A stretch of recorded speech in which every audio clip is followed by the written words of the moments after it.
Hello friends, বাঙালির হেসেলে জানাই সবাইকে স্বাগত। আশা করি আপনারা সবাই খুব ভালো আছেন। আজ আপনাদের সাথে শেয়ার করব খুবই সুস্বাদু একটি রেসিপি, দেশি মুরগির ঝোল। ব্রয়লার মুরগির থেকে দেশি মুরগির স্বাদ কিন্তু অন্যরকম হয়। ভিডিওটি না টেনে পুরোটা দেখার অনুরোধ রইল। চলুন শুরু করা যাক আজকের এই রেসিপিটি। আমি এখানে ধুয়ে পরিষ্কার করে রাখা 1.5 কেজি দেশি চিকেন নিয়ে নিয়েছি। চিকেনটাকে সামান্য নুন আর হলুদ দিয়ে ভালো করে ম্যারিনেট করে রেখে দেব। নুন হলুদ মাখিয়ে আগে থেকে রেখে দিলে চিকেনটা একটু নরম হয়ে যাবে এবং খেতেও ভালো লাগবে। নুন হলুদ মাখিয়ে ম্যারিনেট করে আধ ঘন্টার জন্য রেস্টে রেখে দেব। অন্যদিকে চিকেনে দেওয়ার জন্য বড় বড় করে আলু কেটে নিয়েছি। আলুটা নুন হলুদ মাখিয়ে রেখেছি। আলুটা লাল লাল করে ভেজে নেব।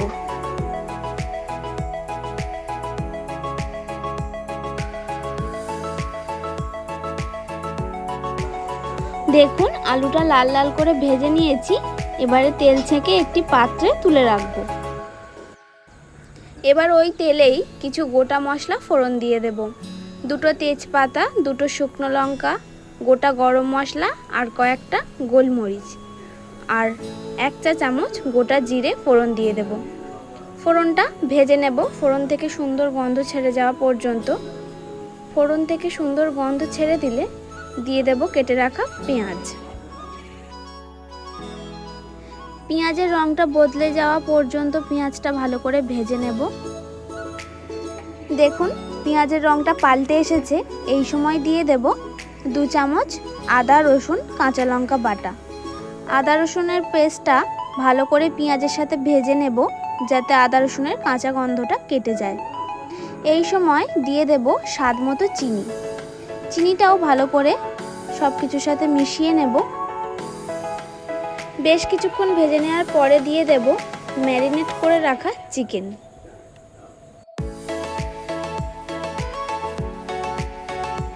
চিকেনটা দিয়ে ভালো করে সব কিছু কষিয়ে নিতে হবে। চিকেনটা বেশ কিছুক্ষণ সময় ধরে কষিয়ে নিতে হবে।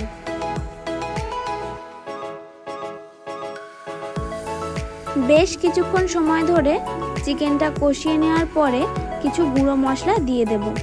দিচ্ছি 2 টিস্পুন কাশ্মীরি লঙ্কার গুঁড়ো, 2 টিস্পুন হলুদ গুঁড়ো, দিচ্ছি 2 টিস্পুন ধনে গুঁড়ো আর 2 টিস্পুন জিরের গুঁড়ো। এবার গুঁড়ো মশলাগুলো চিকেনের সাথে ভালো করে কষিয়ে নেব। বেশ কিছুক্ষণ সময় ধরে চিকেনটা ভালোভাবে কষিয়ে নিতে হবে, তাতে চিকেনের স্বাদ খুবই সুন্দর হবে। আমার চ্যানেলে নতুন বন্ধু হয়ে থাকলে অবশ্যই চ্যানেলটি সাবস্ক্রাইব করে পাশে থাকা বেল আইকনটি প্রেস করে দেবেন যাতে আমার আপলোড করা ভিডিও সবার প্রথম আপনার কাছে পৌঁছে যায়। বেশ কিছুক্ষণ ধরে চিকেনটা কষিয়ে নেওয়ার পরে দিয়ে দিচ্ছি ভেজে রাখা আলু। আলুগুলোও চিকেনের সাথে একটু কষিয়ে নেব। আলুগুলো দিয়ে একটু কষিয়ে নেওয়ার পরে দিয়ে দেব 2 টেবিল স্পুন টক দই। আপনারা এখানে টক দইয়ের পরিবর্তে টমেটো ইউজ করতে পারেন। টক দইটা ভালো করে চিকেনের সাথে মিশিয়ে নেব। মিশিয়ে নেওয়ার পরে 5 মিনিটের জন্য চাপা দিয়ে দেব। 5 মিনিট পর ঢাকনা খুলে আরেকটু চিকেনটা কষিয়ে নেব। এইটা দেশি চিকেন, তাই এই চিকেনটা সিদ্ধ হতে একটু দেরি হয়, তাই ঢাকা দিয়ে বেশ কিছুক্ষণ সময় ধরে কষিয়ে নিতে হবে ভালো করে। এটি খুবই সুস্বাদু একটি রেসিপি। ব্রয়লার চিকেনের থেকে এই চিকেনের স্বাদ কিন্তু একদম অন্যরকম হয়।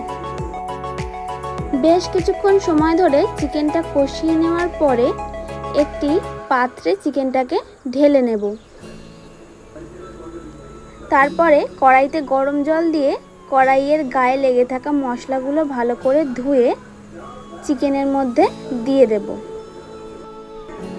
আমি এখানে এই পাত্রটার মধ্যে চিকেনটাকে সিদ্ধ হতে দেব। আপনারা এখানে প্রেসার কুকার ব্যবহার করতে পারেন। দেখুন চিকেনে পরিমাণ মতো জল দিয়ে দিয়েছি। জলটা দিয়ে ভালো করে চিকেনটা একটু মিশিয়ে নেব।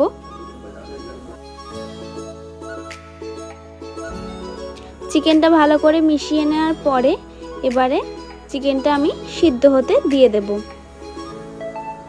ঢাকা দিয়ে বেশ কিছুক্ষণের জন্য চিকেনটাকে সিদ্ধ করে নেব। কিছুক্ষণ পর একবার ঢাকনা খুলে চিকেনটা চেক করে নেব।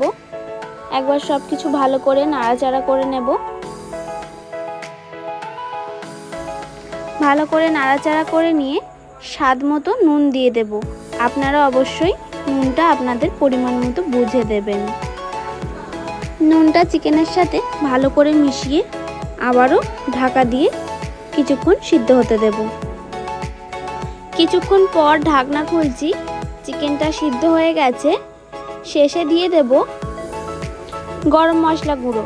গরম মশলা গুঁড়োটা দিয়ে ভালো করে চিকেনটা একবার মিশিয়ে নেব। আমাদের দেশি মুরগির ঝোল একদম রেডি হয়ে গেছে।